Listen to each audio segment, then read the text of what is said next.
Praise the lord. ఈరోజు మన లేఖన భాగము అపోస్తల కార్యములు 3వ అధ్యాయము 23వ చదువుకుందాం. ఆ ప్రవక్త మాట వినేవాడు ప్రజలలో ఉండకుండా సర్వనాశనమగును. ఆమేన్. దేవునికి స్తోత్రం. హల్లెలూయా, హల్లెలూయా, హల్లెలూయా. స్తోత్రం, స్తోత్రం, స్తోత్రం. మన ప్రభువును ప్రియరక్షకుడైనటువంటి యేసుక్రీస్తు దివ్యమైన నామములో మీ అందరికీ ప్రత్యేకమైన వందనాలండి. Good morning, have a nice day. షాలోమ్, మారనాథా. హల్లెలూయా, స్తోత్రం. సమయంలో మీ అమూల్యమైన సమయాన్ని కేటాయించి దేవుని వాక్యం వినడానికి మీరు సమయాన్ని కేటాయించారు. అందుని బట్టి నేను ఎంతగానో ప్రభువును స్తుతిస్తున్నాను, మిమ్మల్ని అభినందిస్తున్నాను. ఈ కార్యక్రమానికి మీ యొక్క సహకారం ఎంతగానో అవసరమైనది అంటే మీ ప్రార్థనా సహకారం. ఆర్థిక వనరుల గురించి నేను మాట్లాడడం లేదు. ఆర్థిక వనరులు అంత ప్రాముఖ్యమైనవి కాదు. డబ్బు వస్తుంటుంది, పోతుంటుంది. యెహోవా అయ్యరే, యెహోవా మన పోషకుడు.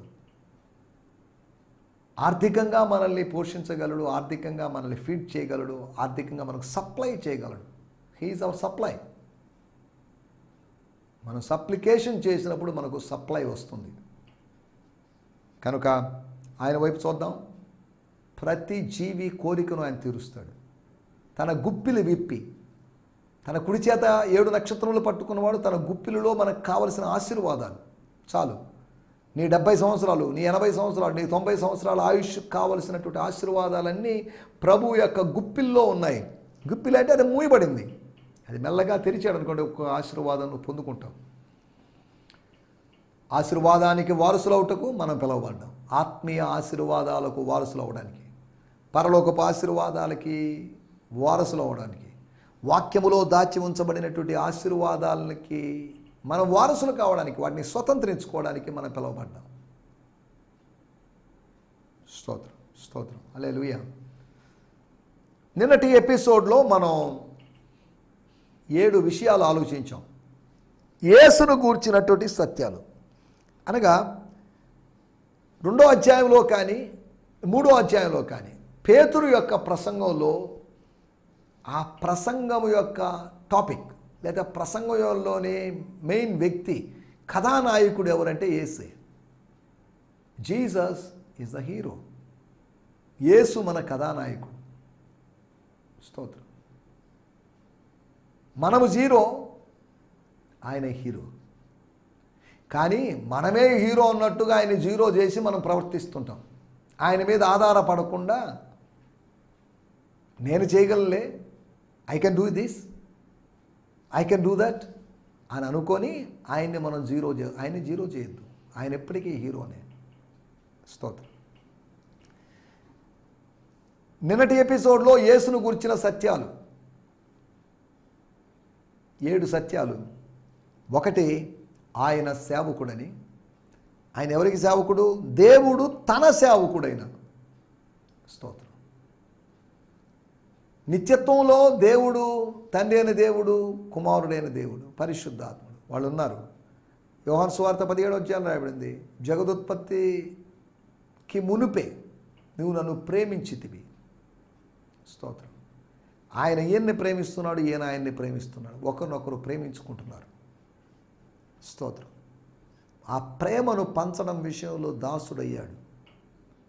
ఈ లోకానికి వచ్చాడు, దాసుడుగా విధేయత చూపించి వచ్చాడు. Yes, I'm ready to go, I'm ready to die అని. స్తోత్రం, హల్లెలూయా, స్తోత్రం. కాబట్టి ఈ సమయంలో మనం ఆలోచిస్తున్నట్టు మాటలు. స్తోత్రం. ఆయన సేవకుడు, ఆయన పరిశుద్ధుడు. Is the Holi one. మనలాంటి పరిశుద్ధుడు కాదు ఆయన. నేను పరిశుద్ధుడిగా మారగలను కానీ నేను ఇంకోని పరిశుద్ధులుగా మార్చలేను. కానీ పరిశుద్ధులుగా మార్చడానికి కావలసిన పరిశుద్ధత ఆయనలో ఉంది. అనగా పాపులను కూడా పరిశుద్ధులుగా మార్చగలిగిన పరిశుద్ధుడు ఆయన. అంటే దాని అర్థం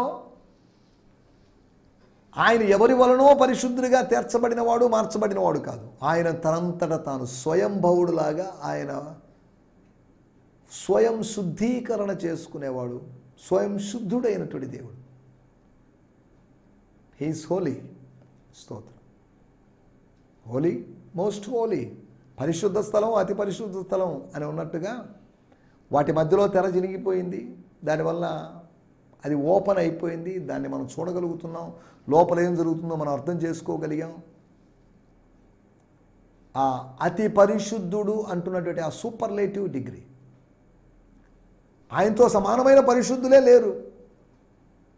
అతి పరిశుద్ధ స్థలములోనికి సంవత్సరానికి ఒకసారి ప్రవేశిస్తున్నారు. ఆయన్ని సమీపించడం అసాధ్యం. ఎవరు సమీపింపరాని తేజస్సులో ఆయన ఉంటున్నాడు.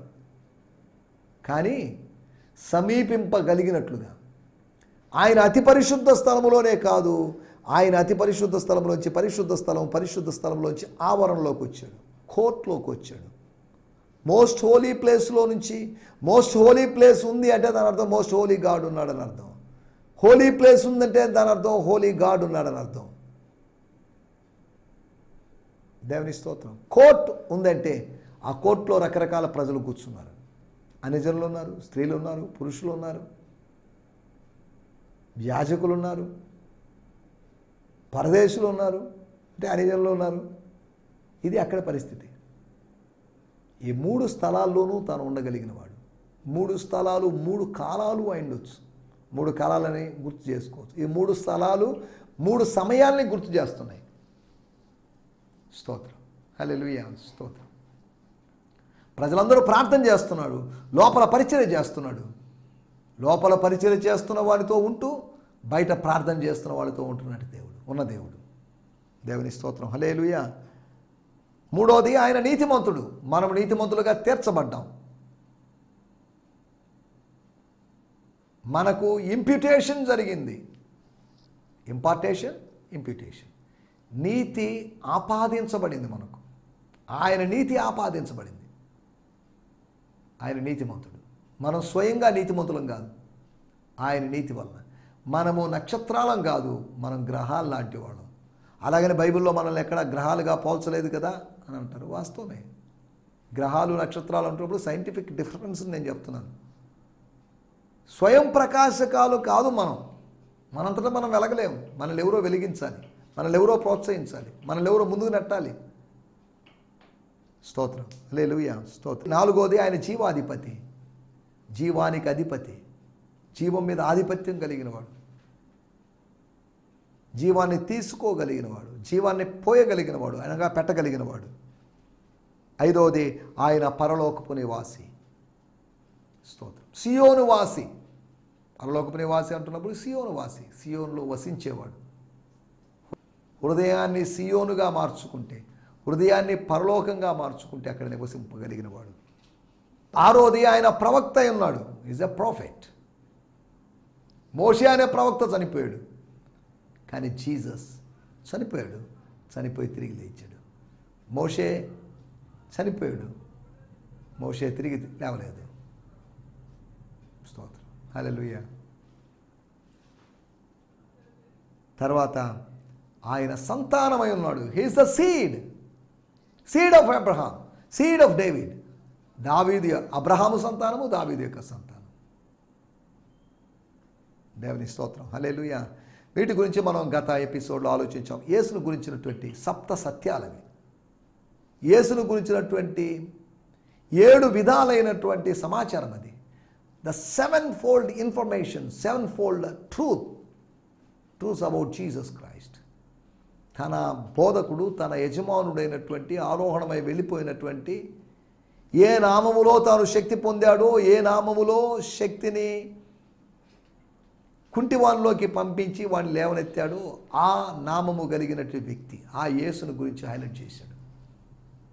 తన ప్రసంగంలో జీసస్ని హైలైట్, మన ప్రసంగాల్లో జీసస్ హైలైట్ కావాలి. దేవుని స్తోత్రం, హల్లెలూయా, స్తోత్రం. ఈ సమయంలో మన ధ్యానం నిమిత్తమై ఒక లేఖన భాగం చదువుకుందాం. నిన్న చదువుకున్నట్లుగానే, అనగా అపోస్తుల కార్యములు 3వ అధ్యాయం 23వ వచనం చదువుకున్నాం. ఈ దినము కూడా ఇదే వాక్య భాగంలోంచి మనం ధ్యానించుకోబోతున్నాం. సెకండ్ టైం ఇంతకుముందు మనం ధ్యానించుకున్నామో లేదో మరి నాకు తెలియదు. ఇంచుమించు ఒక 3వసారి మనం దీన్ని ధ్యానించుకుంటున్నాం. స్తోత్రం. ఎస్, ఆ ప్రవక్త మాట ప్రజలలో ఉండకుండా సర్వనాశనమగును. ఆ ప్రవక్త మాట విననివాడు. సరే, విననివాడు సరే, విన్నవాడు. ఆ ప్రవక్త మాట విన్నవాడు ప్రజలలో ఉండి సర్వనాశనం కాకుండా ఉంటాడు. అక్కడ ఉన్నదాన్ని రివర్స్గా చెప్పాను అంతవరకే. ఆ ప్రవక్త యొక్క మాట, ఆ ప్రవక్త యొక్క సందేశం, ఆ ప్రవక్త యొక్క ప్రబోధం, ప్రవక్త యొక్క మాట అంటే ప్రవక్త మాట కాదు, అది ప్రభువు మాట. ప్రవక్త మాట అని చెప్పినప్పటికీ ఆ మాట ప్రభువు మాట. అది ప్రభువు మాటని ప్రవక్త మాట అని చెప్పారు. మోషే మాటలు, మోషే ఉన్నాడు అని లూకా సువార్త 16వ అధ్యాయంలో రాయబడింది, అనగా ధర్మశాస్త్రం. ప్రవక్తల మాటలు అంటే ప్రవక్తలకు ప్రభు అందించిన మాటలు, ప్రవక్తలకు ప్రేరేపణ ద్వారా కలిగినటువంటి మాటలు, ప్రభు దగ్గర నుంచి పొందుకున్న మాటలు. ఆ ప్రవక్త మాట విననివాడు, అనగా దేవుని సందేశాన్ని విననివాడు. మేము తెలియజేసిన సమాచారం ఎవడు నమ్మాను? మేము చెప్పిన దాన్ని వినలేదు కదా. అయ్యో ఇశ్రాయేలు, నీవు దేవుని మాట, నా మాట వినేళ్ళు ఎంత మేలు అని కీర్తన గ్రంథంలో మనం చూస్తున్నాం. దేవుని స్తోత్రం, హల్లెలూయా. 4 విషయాలు మీకు త్వరగా జ్ఞాపకం చేస్తాను. లూకా సువార్తలో నుంచి 4 విషయాలు. అదేంటంటే లూకా సువార్తలోంచి అంటారంటే, అపోస్తల కార్యము యొక్క రచయిత, లూకా సువార్త యొక్క రచయిత ఒకరే గనుక ఈ ప్రవక్త మాట విననివాడు ప్రజలలో ఉండకుండా సర్వనాశనమయ్యాడు అనేదానికి ఎలా, వాళ్ళకేం జరుగుతుంది, సర్వనాశనం కావడం అనే దాని గురించి గత ఎపిసోడ్లో మాట్లాడుకున్నాం. మనం వాటన్నిటిని నేను ఎప్పుడు గుర్తు చేయడం లేదు. ఆయన మాట విననటువంటి 4 గురించి లూకా సువార్తలోంచి మీకు జ్ఞాపకం చేస్తాం. అపోస్తల కార్యం అంటే లూకా సువార్త యొక్క ఎక్స్టెన్షన్, దాని యొక్క కొనసాగింపు, దాని యొక్క పొడిగింపు అని అర్థం చేసుకోవాలి. లూకా సువార్త యేసు ప్రభు యొక్క చరిత్ర అయితే, అపోస్తల కార్యములు యేసుక్రీస్తు యొక్క శిష్యుల యొక్క చరిత్ర, వాళ్ళ యొక్క సేవా చరిత్ర, లేదా అపోస్తుల యొక్క చరిత్ర. ఆయన అపోస్తులుడే. యేసు అనే అపోస్తుల యొక్క చరిత్ర లూకా సువార్త అయితే, కొంతమంది అపోస్తుల యొక్క చరిత్ర అపోస్తుల కార్యం.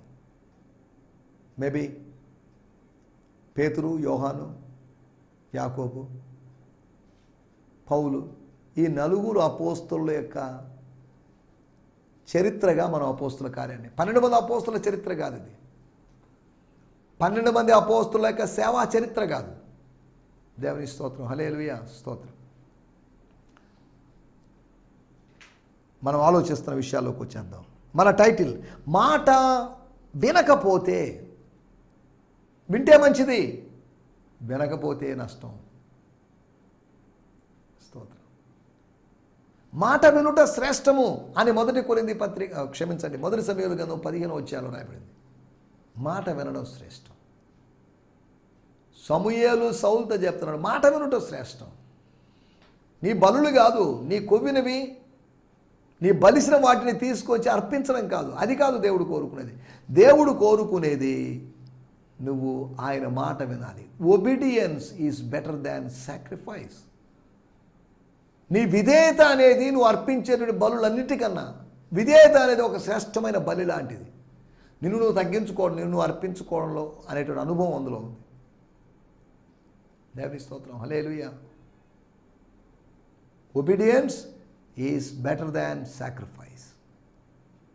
అనగా దహన బలి కావచ్చు, ఇంకేదైనా బలి కావచ్చు, అర్పణాదులు కావచ్చు, నైవేద్యాలు కావచ్చు, నువ్వు అర్పించే అర్పణలు కావచ్చు, వీటన్నిటికన్నా శ్రేష్టమైనది విధేయత. God wants to see obedience in us. వినయాలు ప్రదర్శించడం, నక్క వినయాలు ప్రదర్శించడం గురించి కాదు, కానీ విధేయులుగా జీవించడం.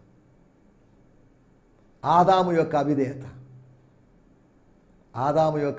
మనలో ఉండకూడదు, కానీ కడపటి ఆదాము యొక్క విధేయత మనలో ఉండాలి.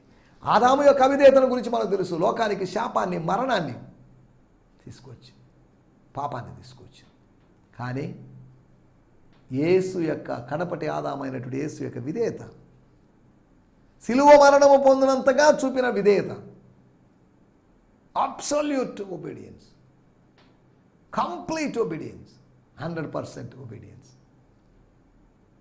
అది నిత్య జీవాన్ని తీసుకొచ్చింది, ఆశీర్వాదాన్ని తీసుకొచ్చింది, రక్షణ తీసుకొచ్చింది. దేవుని స్తోత్రం, హల్లెలూయా, స్తోత్రం. మాట వినకపోతే, మాట వినండిరా బాబు, మాట వినకపోతే, పెద్దలు చెప్పిన మాట వినండి అని చెప్తున్నారు. పరిశుద్ధ గ్రంథములో మాటలు వినండి.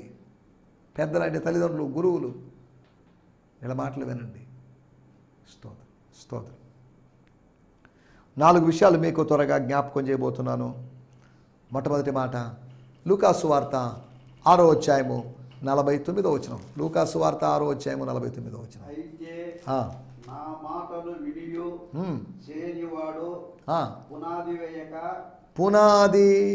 వేయక నేల మీద ఇల్లు కట్టిన వారిని పోలియుండును. మత్తయి సువార్త 7వ అధ్యాయములో ఇసుక మీద ఇల్లు అని రాయబడింది. ఇక్కడ నేల మీద ఇల్లు కట్టిన వారిని పోలి ఉండును. ప్రవాహము దాని మీద బడిగా కొట్టగానే, వరద దాని మీద కొట్టగానే అది కూలిపడెను.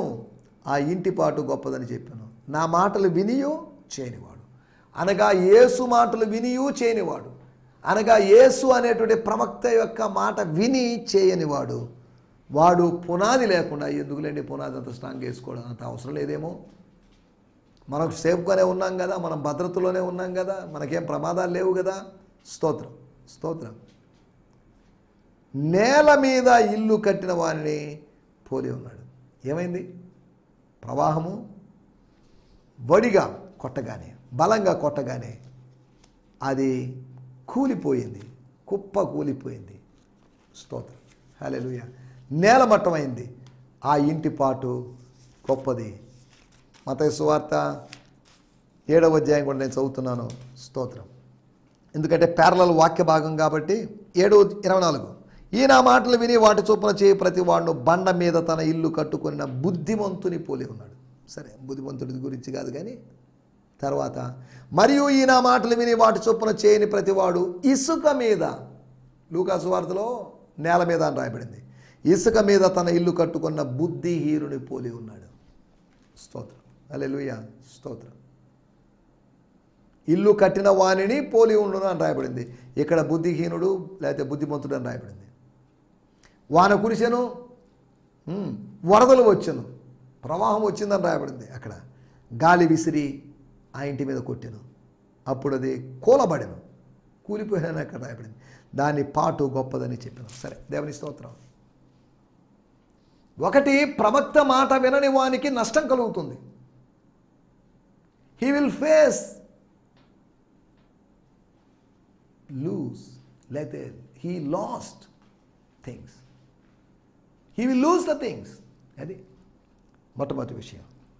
రెండో విషయాన్ని నేను మీకు జ్ఞాపకం చేస్తాను. లూకాసు వార్త 9వ అధ్యాయం 59-60 వచనాలు.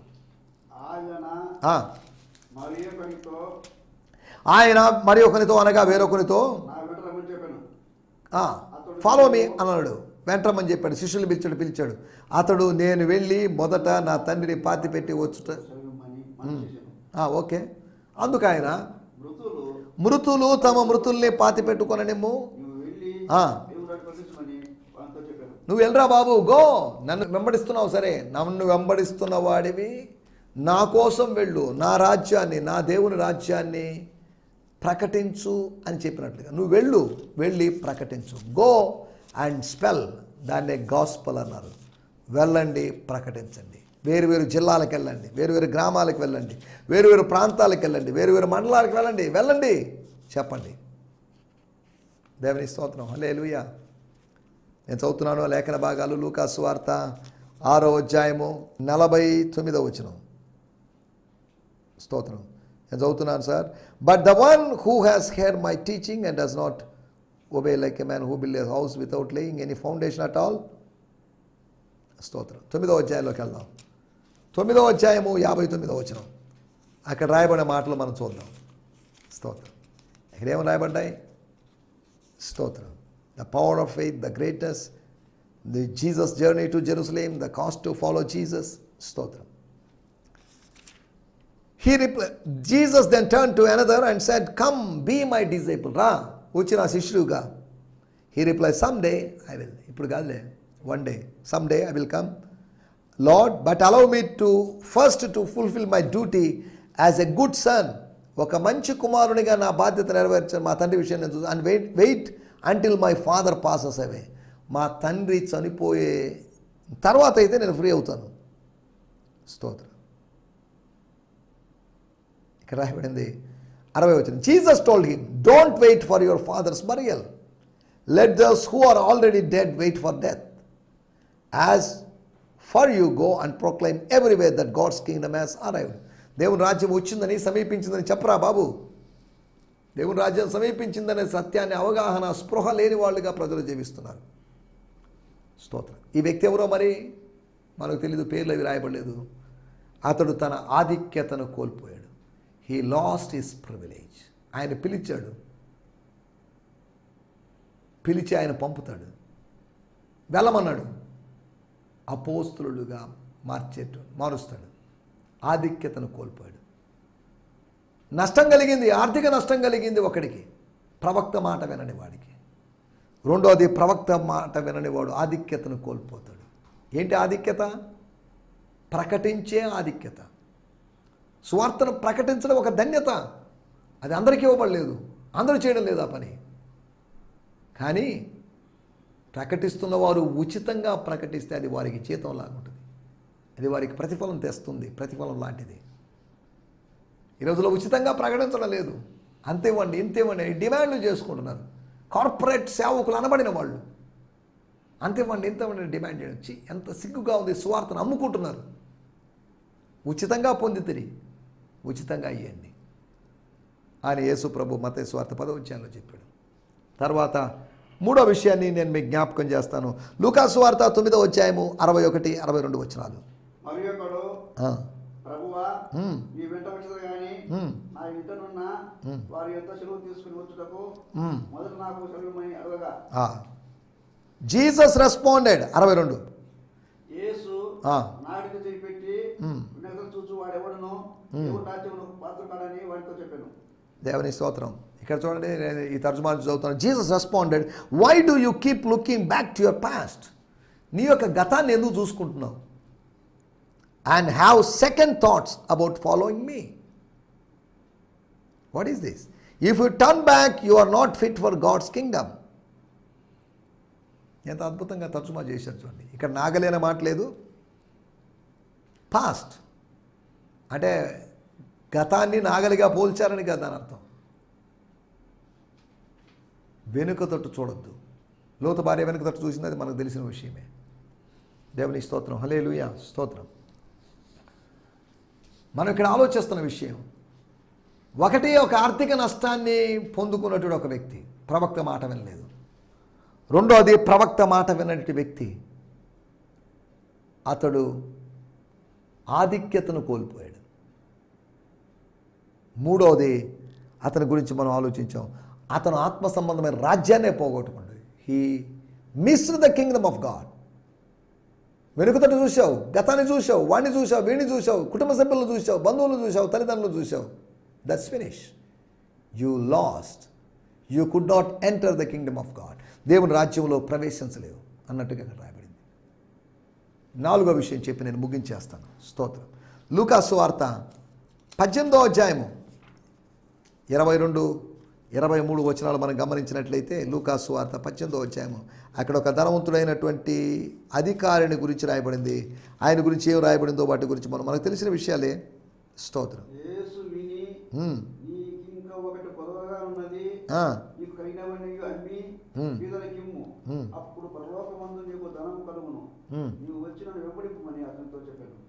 అతడు విద్యుధనవంతుడు కనుక ఈ మాటలు విని మిక్కిలి వ్యసనపడగా, యేసు అతను చూసి, ఆస్తి గల వారు దేవుని రాజ్యం గురించి ఎంతో దుర్లభం. చాలండి sir. Jesus said, there is still one thing you are missing in your life. నీ జీవితంలో ఒక విషయాన్ని మిస్ అయిపోతున్నావు. What is that? Ask the man. ఏంటి ప్రభు అది? నేను మిస్ అవుతున్నాను. What is that? You must go and sell everything you own and give all proceeds to the poor, so you will have eternal treasures. Then come and follow me. ఇక్కడ రాయబడింది 23వ వచనం. స్తోత్రం. These words devastated the rich leader, for he was extremely wealthy. తాత ముత్తాతల నుంచి సంపాదించిన ఆస్తో, తెలియతే తాను సంపాదించుకున్న ఆస్తో ఏం మరి తెలియదు, బాగా రిచ్ అయినటువంటి వ్యక్తి.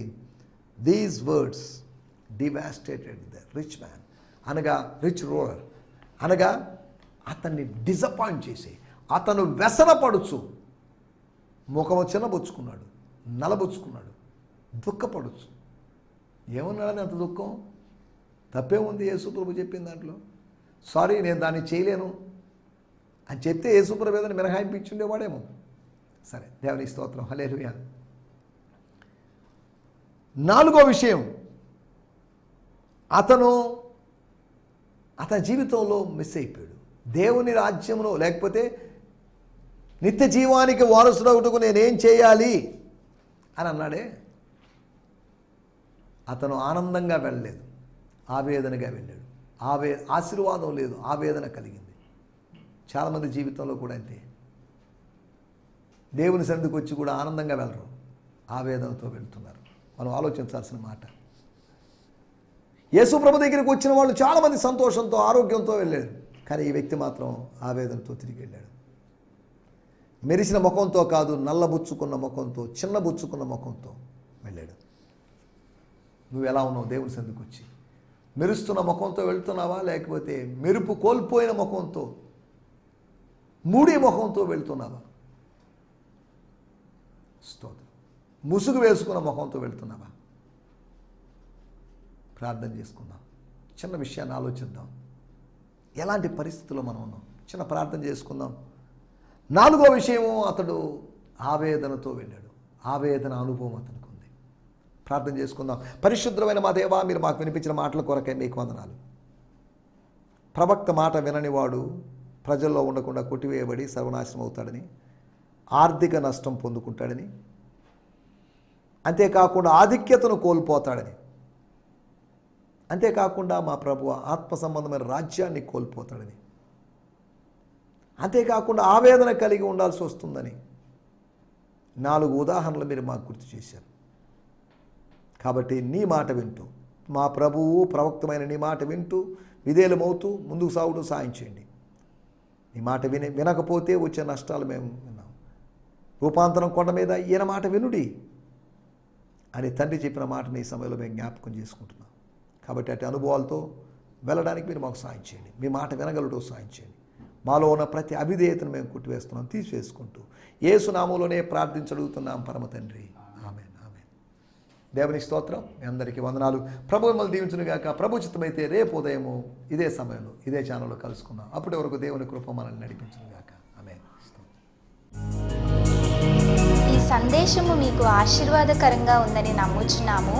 ప్రార్థన అవసరతల కొరకు మమ్మల్ని సంప్రదించవలసిన మా చిరునామా గిద్యోన్ మిషన్ చర్చ్, 6వ వీధి, శాంతినగర్, నెల్లూరు 4, ఆంధ్రప్రదేశ్. పిన్ 524004.